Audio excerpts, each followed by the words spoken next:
Toru Kamiya never thought of himself as someone who would end up dating a girl like Maori Hino. The whole thing begins as a prank.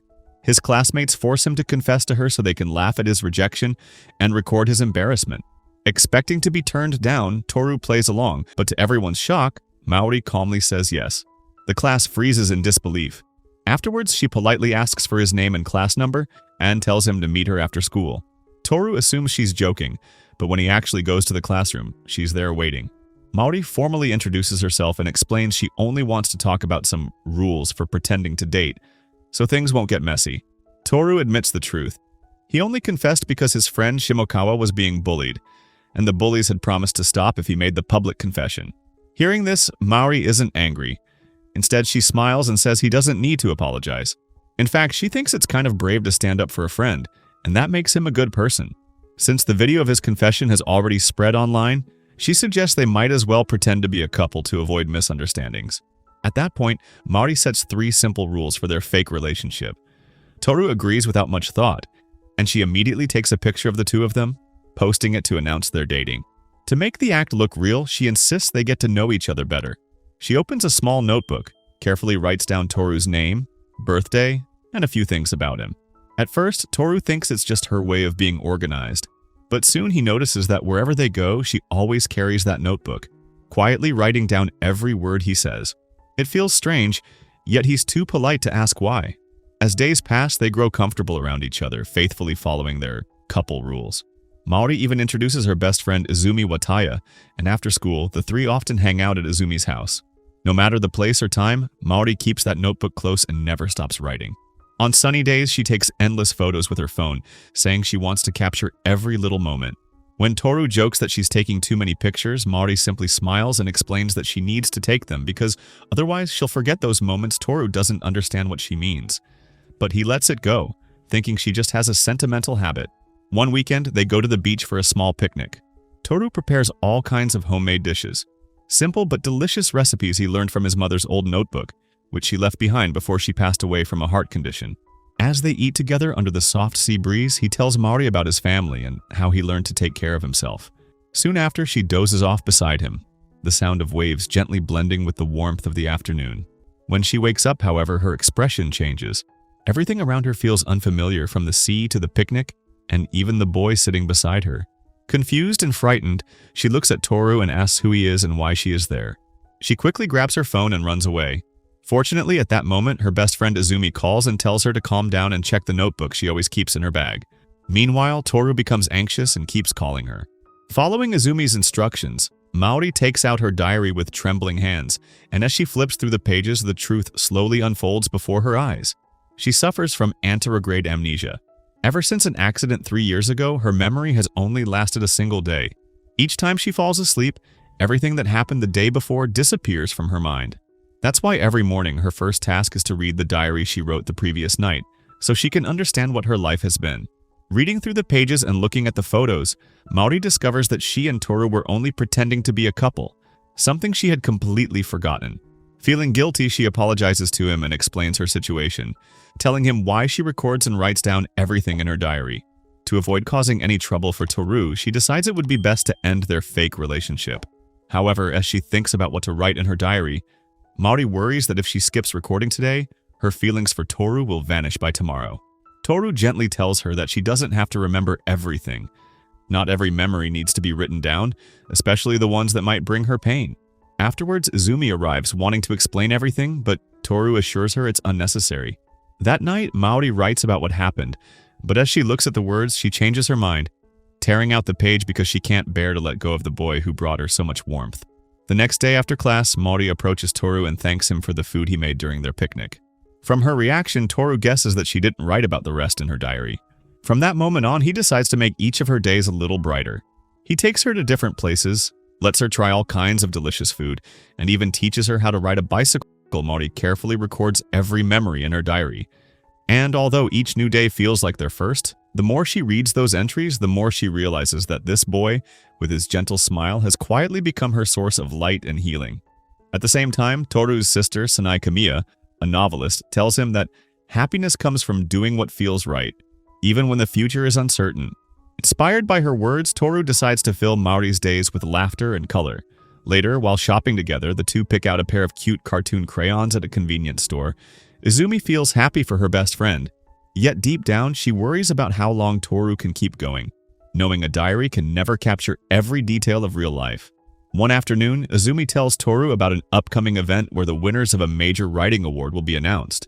There's a chance his sister Sanai's name might appear on the screen. Since Toru has never been to Maori's house before, she suggests that they could watch the ceremony together there, marking the beginning of another small but meaningful memory in their ever-repeating days. Not long after entering Maori's room, Toru notices the cartoon keychain they once bought together hanging from her bag. Maori says that she doesn't know anything about that cartoon keychain. After hearing everything, Toru felt shaken. The keychain had once been the first symbol of their love. But when she failed to remember it, he quietly turned to leave.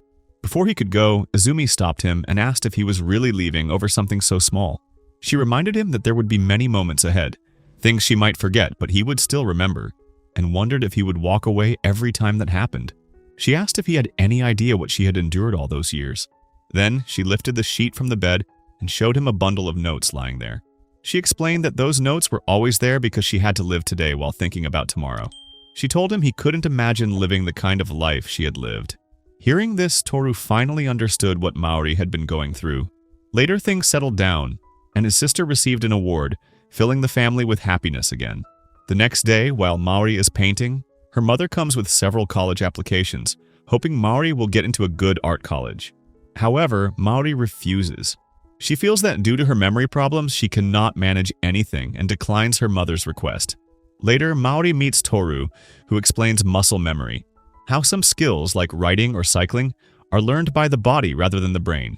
Once the body gets used to something, it never forgets it. Toru tells her that the more she draws, the more her hands will remember, and she will never truly forget. Maori understands him and decides to start drawing again that day. After this, we see Maori in a shop trying out a hair clip. She doesn't buy it and puts it back, but Toru notices, buys it himself, and gives it to her. From then on, they make every day special together. One night, Toru sees Maori wearing a traditional dress along with the hair clip he gave her. He compliments her, and they watch fireworks together holding hands. The moment is beautiful, but Maori feels a deep sadness because she knows she will forget it all by morning. She tells Toru she hopes he doesn't forget, and he wipes her tears, promising he never will. Maori asks Toru if he will always stay by her side, and he reassures her that he will. She wishes he could always remain with her. Later, she asks if she can break the third rule, and Toru says he already did by falling in love with her, and they kiss finally. Graduation day arrives. Everyone is celebrating, but Toru doesn't show up. Only Izumi knows the truth. We then see a flashback. Toru had confided in Izumi, telling her that he had been suffering from a heart condition inherited from his late mother. Lately, he had fainted a few times, and although the doctor said it wasn't serious yet, he feared something might happen suddenly. Worried about the impact his death would have on Maori, he asked Izumi for a painful favor. If anything ever happened to him, she must erase every trace of him from Maori's diary so she could live without grief. Izumi reluctantly agreed, believing she would never actually have to carry out his request. Back in the present, the next day, Izumi receives a call. It's not Toru's voice. It's someone delivering the heartbreaking news of his death. Shock leaves her trembling, her body numb with disbelief. Grief consumes her as she realizes how unpredictable and cruel life can be. After this, we see Izumi taking Maori to Toru's funeral. Since Maori had not read the diary, she did not know anything about Toru, but upon seeing his photo, she cries uncontrollably. Izumi tells her how much they loved each other. After hearing this, Maori cannot sleep. She doesn't want to sleep because she cannot forget her first love. Her mental health is also deteriorating. After that, we see Toru's sister and Izumi together. Izumi tells Sanai that it is Toru's last wish to have all memories of his life permanently erased from Maori's diary, and she explains that this is what Toru wanted. Her sister also agrees to do this. She removes every single moment of Toru and Maori together from Maori's diary, and Izumi also goes to Maori's house to remove every single trace of Toru from there. After doing all this, Maori feels absolutely terrible and cries bitterly. What they did felt overwhelming, but she was doing it all for her best friend. Suddenly, Izumi finds a small sticky note hidden under a layer of papers. It reads, "Don't forget about Kamiya Toru." The message makes her pause, unsure if she's doing the right thing. Even so, she finishes copying the diary, saves everything onto a USB drive, and replaces Maori's phone with one that no longer contains any trace of Toru. From that moment on, Toru is completely erased from Maori's world. Izumi can't keep all this a secret anymore. She decides that today she will tell Mari everything about Toru. She takes the diary and heads to Mari's house. When she enters Mari's room, she is surprised to see that Mari has drawn Toru's portraits everywhere. In her diary, on papers, everywhere Mari explains that she doesn't know why, but her hands just kept drawing. Tears come to Izumi's eyes, and she finally returns the diary and apologizes. Mari is not angry at her for hiding so much because it was Toru's last wish. Izumi also makes sure to restore the diary and relive every memory. Mari recalls every single moment. How she first met Toru, how she fell in love at first sight. After this, Mari goes to Toru's memorial. Later, we see Izumi and Mari together on the beach, where Mari tells Izumi that she is taking admission in an art college. Hearing this, Izumi feels very happy and encourages her. After this, Mari lies down to rest and dozes off. When she wakes up, she sees Toru sitting in front of her, looking at her and smiling.